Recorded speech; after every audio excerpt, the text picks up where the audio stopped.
Assalamualaikum warahmatullahi wabarakatuh. Selamat pagi anak-anak. Salam sejahtera untuk pemeluk agama lain. Hai, apa kabar? Baik-baik kan? Oke.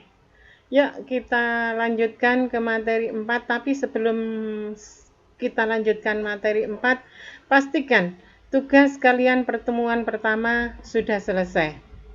Sewaktu-waktu Bu Lanik menyuruh kumpulkan tugas-tugas dan catatan PKN hari ini harus sudah selesai semua.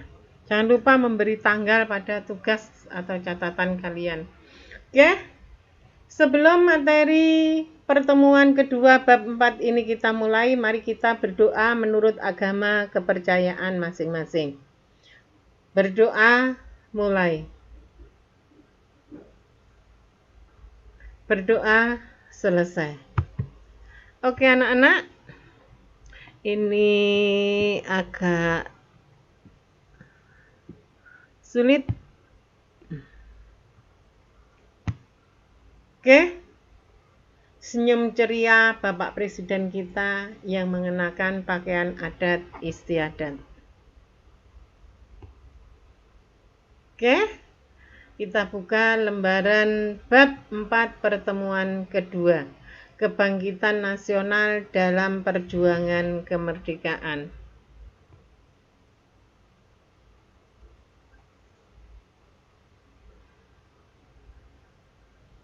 Oke.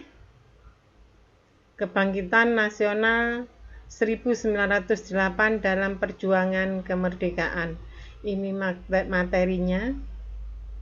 Pokok bahasannya sama seperti kemarin.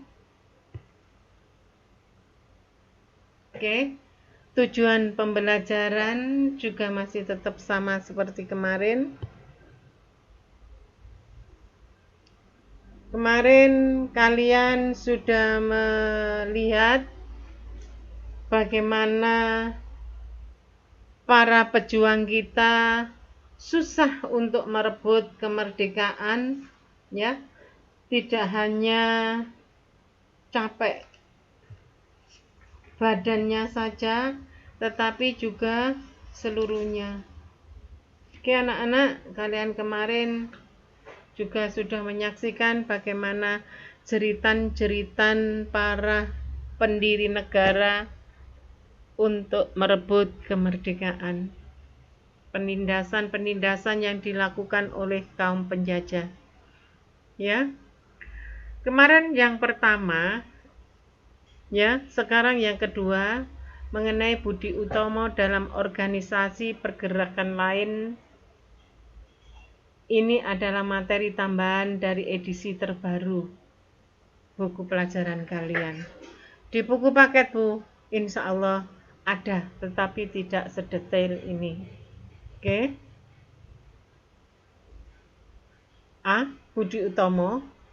Pada tanggal 20 Mei 1908, berdiri sebuah organisasi pergerakan nasional pertama di Indonesia bernama Budi Utomo. Atas inisiatif Dr. Wahidin Sudirohusodo yang bertujuan memajukan derajat bangsa. Kemarin juga kamu sudah mengingat, nak, kenapa sih kita dijajah sampai lama sekali? Ya kan? Kenapa sih penjajah itu sangat betah di negara kita? Ya. Salah satunya adalah belum mempunyai bahasa nasional. Ya. Dan bangsa kita masih relatif mengenai persenjataan dan lain sebagainya. Tokoh organisasi ini antara lain Sutomo sebagai ketua, M. Sulaiman sebagai sekretaris 1, Suwarno sebagai sekretaris 2, M. Gunawan sebagai bendahara, R. Angkasa sebagai komisaris. Pihak lain juga turut aktif dalam kegiatan Budi Utomo adalah M. Suwarno dan Muhammad Soleh yang merupakan mahasiswa sekolah kedokteran pribumi atau Stovia. Ya nak ya, ini sudah yang bergerak adalah para mahasiswa.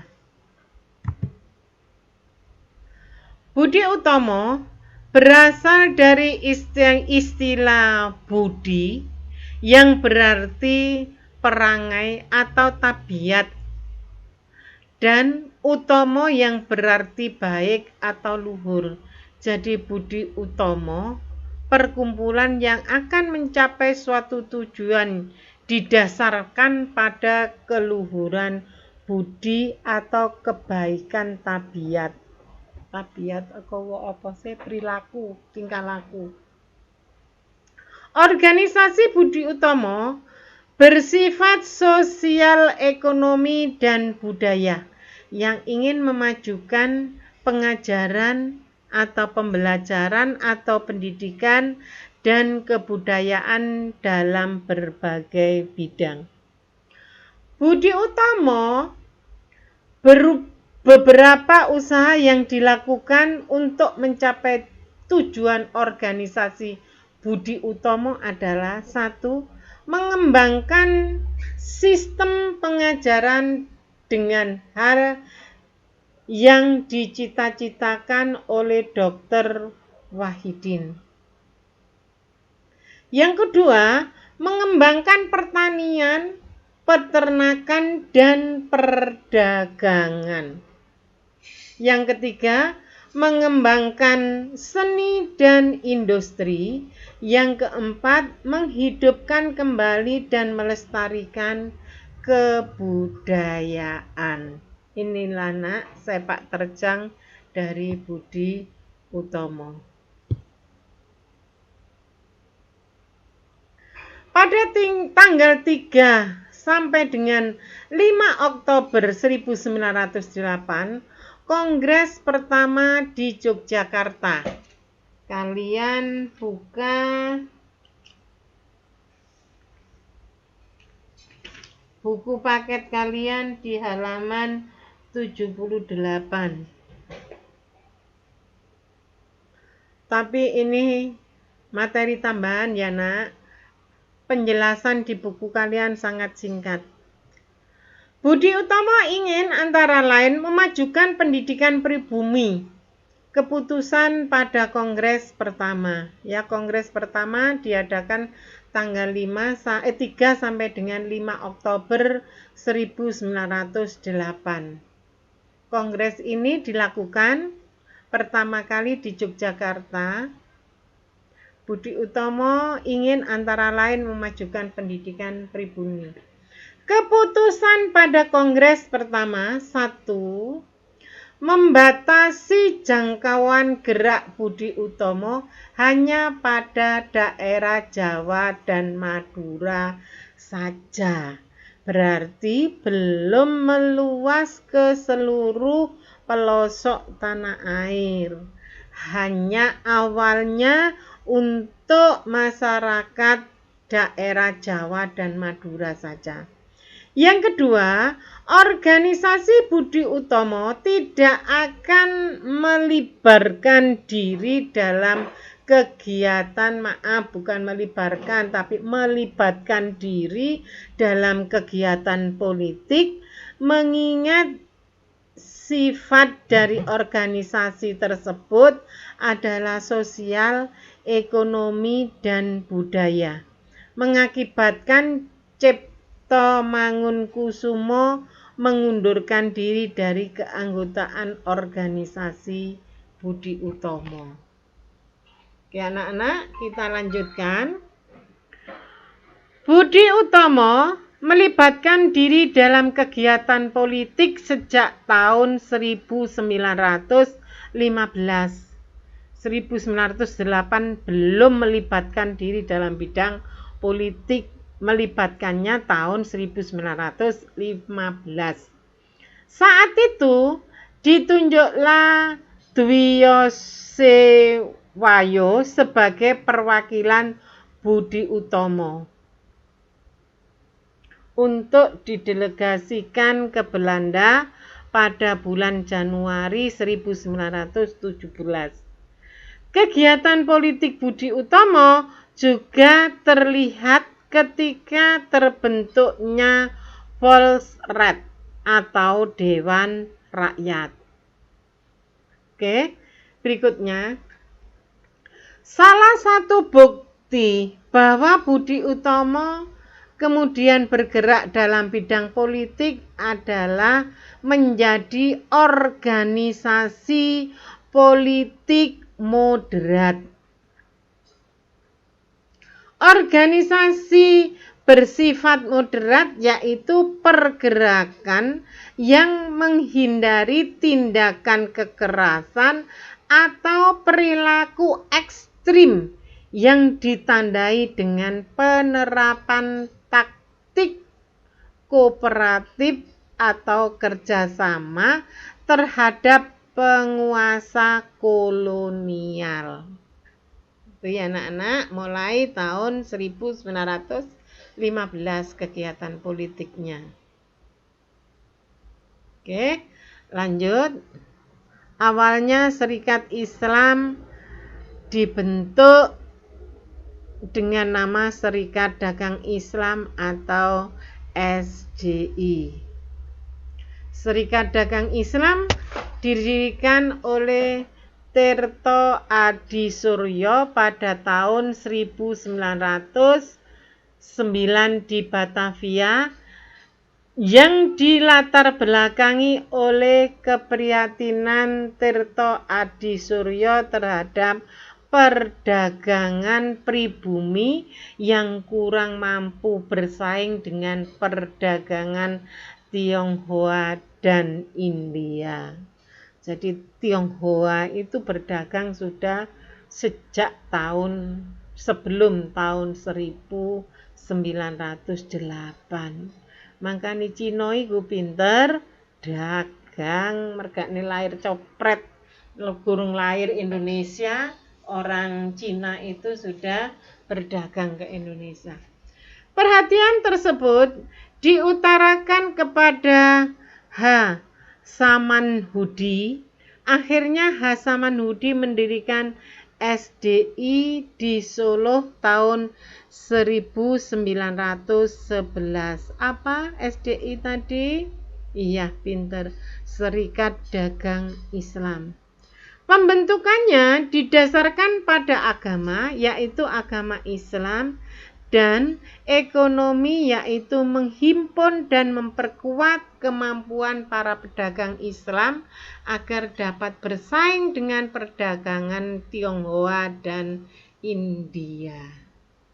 Sekarang sudah mulai masuk ini India, produk-produk India sudah mulai berdatangan. Kamu kalau melihat di TV film India, ANTV itu dari bangun tidur sampai tidur lagi, film India. Ya, perdagangan yang kamu lihat yang ada di Indonesia yang berdagang itu adalah Tionghoa atau Cina. Gitu kan? Ya, oke. Kita lanjutkan. Dalam Kongres Serikat Dagang Islam (SDI) yang pertama di Solo tahun 1912 atas usul H.O.S. Cokro Aminoto, nama SDI diubah menjadi Serikat Islam atau yang biasa disingkat SI. Perubahan nama tersebut untuk memperluas ruang gerak organisasi sehingga tidak terbatas dalam bidang perdagangan saja, tetapi juga dalam bidang yang lainnya. Tadi Serikat Dagang Islam SDI itu hanya terbatas pada perdagangan, setelah diganti SI tidak hanya dibatasi dalam perdagangan tetapi dalam bidang-bidang yang lain juga. Oke. Pada tahun 1913 Serikat Islam mengadakan kongres pertama di Surabaya. Hasil kongresnya adalah mengangkat HOS Cokro Aminoto sebagai ketua terpilih. Sejak SI dipimpin oleh HOS Cokro Aminoto mengalami perkembangan yang pesat. Karena bergeraknya tidak hanya dalam bidang perdagangan. Perkembangan yang pesat tersebut didorong oleh beberapa faktor antara lain. 1. Tumbuhnya kesadaran atas sebuah bangsa. 2. Terdapatnya sifat kerakyatan dan dasar agama Islam. 3. Meningkatnya kemampuan pedagang Islam untuk bersaing dengan pedagang Tionghoa.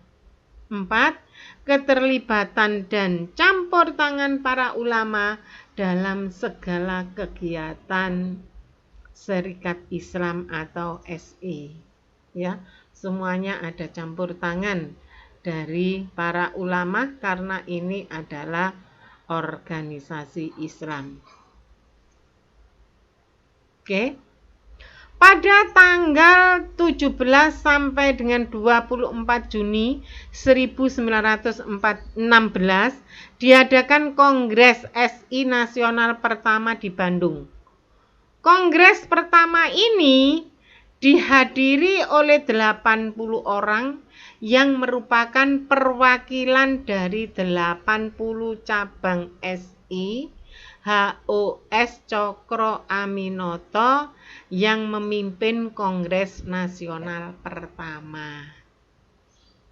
Ya. Menetapkan cita-cita SI yaitu membentuk suatu bangsa bagi penduduk Indonesia, artinya perlu dibentuknya pemerintahan sendiri bagi rakyat Indonesia. Loh Bu, apa? Belum pemerintahan sendiri? Belum. Kita masih masuk di dalam kolonial Belanda. Pemerintahan kolonial Belanda. Pada tanggal 20 sampai 27 Oktober 1917 berlangsung kongres kedua di Jakarta. Pada kongres tersebut, SI sepakat untuk melangsungkan niat politiknya, yaitu merebut kemerdekaan dengan dibentuk Sebastur atau pemerintahan sendiri. Pada tanggal 29 September sampai dengan 6 Oktober 1918 terlaksana Kongres Nasional ketiga di Surabaya. Berarti Surabaya ditempati kongres untuk SI itu 2 kali. Oke. Seluruh anggota SI sepakat untuk menolak segala bentuk kebijakan yang berpihak pada kaum kapitalis. Pada tanggal 26 Oktober sampai 2 November 1919 terlaksana Kongres Nasional keempat di Surabaya. Diraih kesepakatan bahwa fokus SI lebih mengarah pada pergerakan perlawanan untuk menentang kelas-kelas sosial yang ada dalam masyarakat, ya. Ini singkatan sudah bisa kamu salin langsung, nah. C. Indesi Partis, biasa disingkat dengan IP, didirikan di Bandung tanggal 25 Desember 1912 oleh 3 serangkai, yakni Dawesdekker, Setiobudi atau biasa disebut dengan Setiobudi Danudirjo, Dr. Cipto Mangunkusumo, dan Suwardi Suryoningrat atau biasa disebut dengan Ki Hajar Dewantara. Lho Bu, kok ana wong londo ya. Tujuan utama dari IP adalah meningkatkan jiwa nasionalisme untuk memajukan tanah air berdasarkan jiwa nasional dan mempersiapkan kehidupan rakyat yang bebas dan merdeka, menumbuhkan jiwa nasionalisme. Ya. IP kemudian mendapat dukungan dari rakyat Indonesia. Misalnya IP mendapat dukungan dari Abdul Muiz, pemimpin SI Cabang Bandung. Oke anak-anak, lanjut karena ini sekedar tambahan dari edisi buku paket terbaru. IP memperkenalkan paham kebangsaan yang disebut indise nasionalisme atau biasa nasionalisme Hindia yang tidak membedakan keturunan, suku, bangsa, agama, kebudayaan, bahasa, dan adat istiadat. Kamu lihat nak, londoi papat, foto di samping, ya, orang Indonesianya 2. IP merupakan organisasi yang ingin adanya kerjasama antara orang Indonesia dan orang Indo dan Bumi Putra. Untuk mencapai tujuan dari IP, terdapat beberapa upaya yang dilakukan oleh 3 serangkai, di antaranya antara lain A. Menyerapkan cita-cita nasional Hindia. Yang B. Memberantas kesombongan sosial dalam pergaulan, baik di bidang pemerintahan maupun masyarakat. C. Memberantas berbagai usaha yang membangkitkan kebencian antar agama. Yang D. Memperbesar pengaruh pro-Hindia di pemerintahan. E. Berusaha mendapatkan hak bagi semua orang India. F. Dalam pengajaran harus bertujuan bagi kepentingan ekonomi Hindia dan memperkuat mereka yang ekonomi lemah. Biasa nak, kalau ada campur tangan dari orang-orang penjajah, itu mesti menguntungkan pihak penjajah. Oke, melihat adanya diskriminasi antara keturunan Belanda murni dan kaum Indo, Douwes Docker beranggapan bahwa nasib kaum Indo tidak ditentukan oleh pemerintah kolonial, tetapi ditentukan oleh adanya kerjasama antar rakyat Indonesia lainnya. Bu, ya apa sih Bu maksudnya? Yang dimaksud itu ada keturunan bukan dari Belanda murni, tapi orang Belanda menikahi orang Indonesia, itu yang dimaksud ya. Pergerakan yang pasif dari IP dengan semangat nasionalismenya membuat Belanda berencana menangkap 3 serangkai yang terlebih ketika Ki Hajar Dewantara menulis di surat kabar The Express berjudul Als ik een Nederlander was, yang berarti seandainya saya seorang Belanda. Dalam tulisan tersebut, Ki Hajar Dewantara mengkritik ketidakadilan di daerah jajahan. Kritik keras IP terhadap pemerintah Belanda membuat ketiga pemimpin IP ditangkap dan dibuang ke negeri Belanda pada tahun 1913. IP dinyatakan sebagai partai terlarang dimulai sejak tanggal 4 Maret 1913. Ini nak surat kabarnya ya, surat kabar ekspres ya, surat kabar ekspres pada masa kolonial dulu, pada masa kita dijajah oleh Belanda tahun 1913. Oke, kita lanjutkan.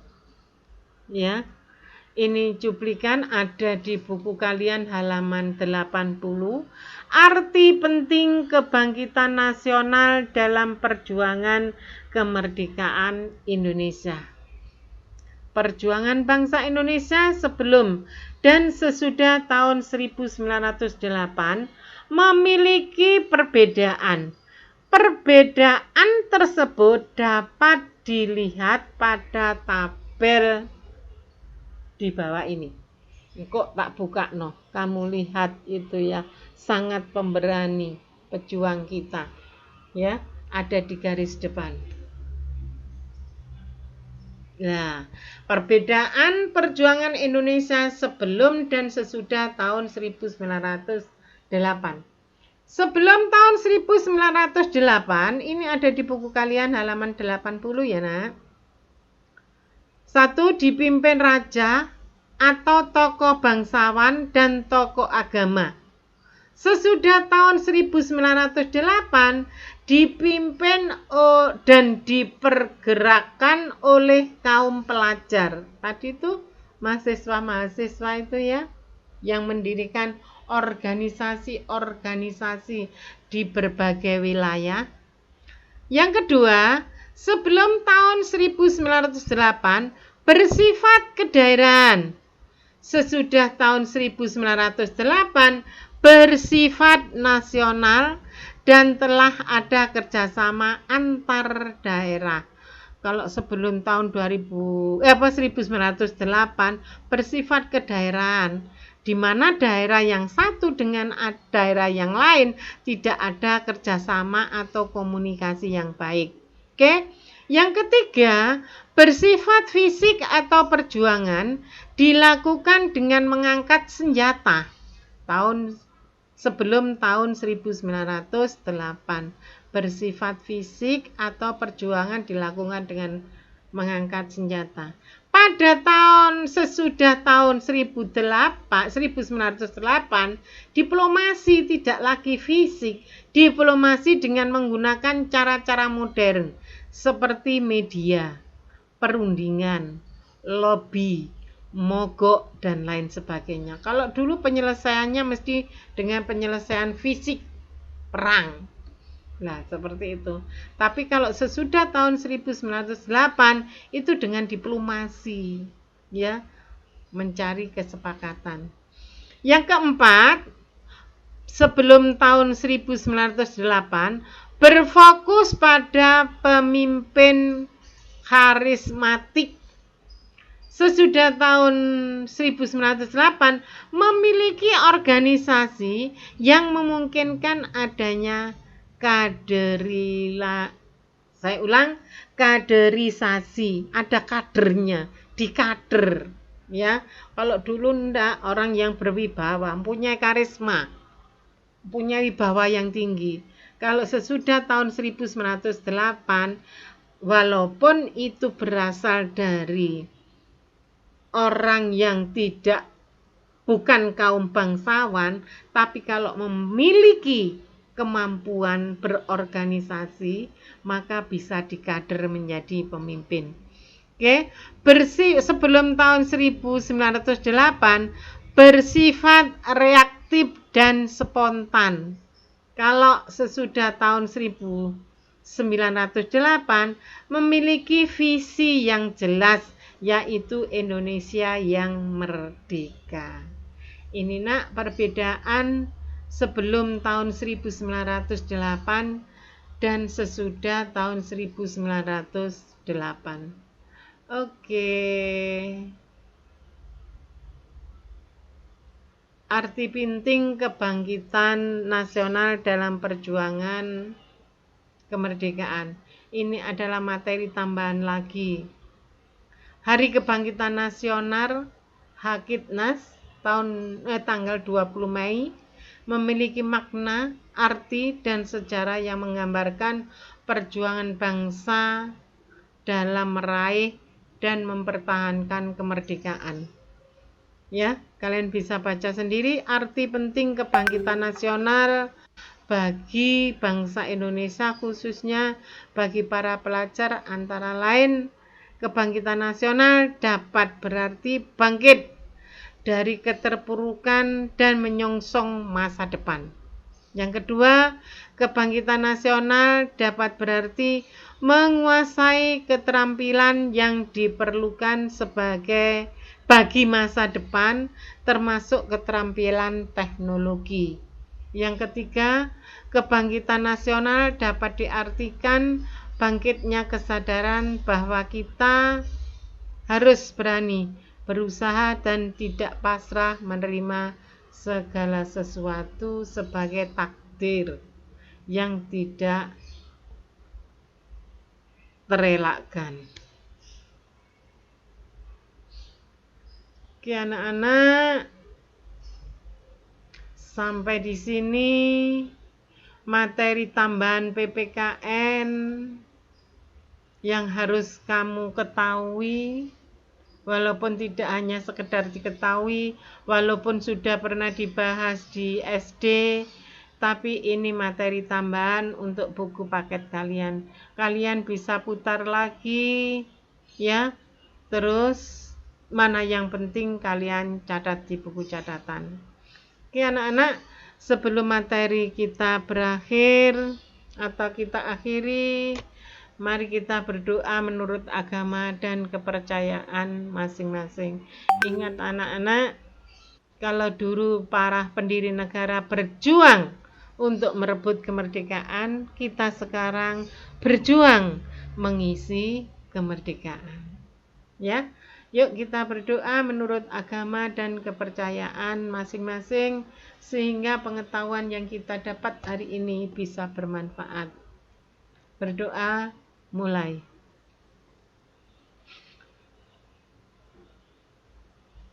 Selesai. Oke. Wassalamualaikum warahmatullahi wabarakatuh. Selamat pagi dan salam sejahtera untuk yang beragama lain. Dadah.